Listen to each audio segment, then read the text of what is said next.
Hanggang ngayon ay usap-usapan pa rin sa social media ang kumpirmadong hiwalayan ng kilalang content creators na sina Sir Gavin at Ma'am Elma matapos ang 7 taong relasyon. Sa magkahiwalay na pahayag sa kanilang inilabas sa social media, kinumpirma ng dalawa na tuluyan na nilang tinapos ang kanilang relasyon. Ayon kay Sir Gavin, hindi naging madali ang kanilang naging desisyon dahil matagal nilang ipinaglaban at sinubukang ayusin ang kanilang pagsasama. Sa kanyang mensahe, sinabi niya na napakarami nilang masasayang alaala sa loob ng 7 taon. Ngunit dumating sila sa puntong hindi na nila nagawang maisalba ang kanilang relasyon sa kabila ng lahat ng kanilang pagsisikap.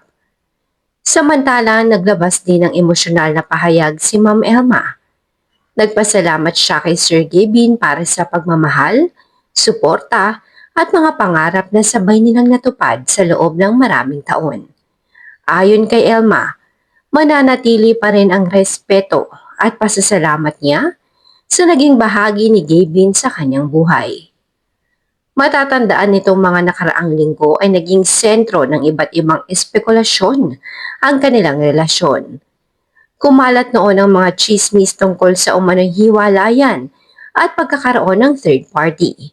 Gayunpaman, ilang beses itong itinanggi ni Sir Gavin at nilinaw na walang ibang taong sangkot sa kanilang paghihiwalay. Ayon pa sa vlogger, hindi dapat sisihin ang sinumang tao dahil ang tunay na dahilan ng kanilang paghihiwalay ay mga personal na hamon at mga problemang matagal na nilang kinaharap bilang magkasintahan. Sa kasalukuyan, tila nakatuon ang dating magkasintahan sa kanilang sariling paghilom at bagong yugto ng kanilang buhay. Bagamat hindi na sila magkasama bilang magkasintahan, sinabi nilang patuloy pa rin nilang susuportahan ang isa't isa bilang magkaibigan.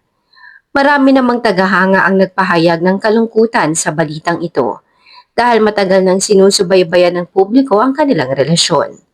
Gayunpaman, marami rin ang nagpapaabot ng suporta at pag-unawa sa kanilang naging desisyon. Sa ngayon, wala pang karagdagang detalye tungkol sa mga susunod nilang plano. Ngunit umaasa ang kanilang mga taga-suporta na pareho silang makakabangon at magtatagumpay sa kanilang mga bagong landas.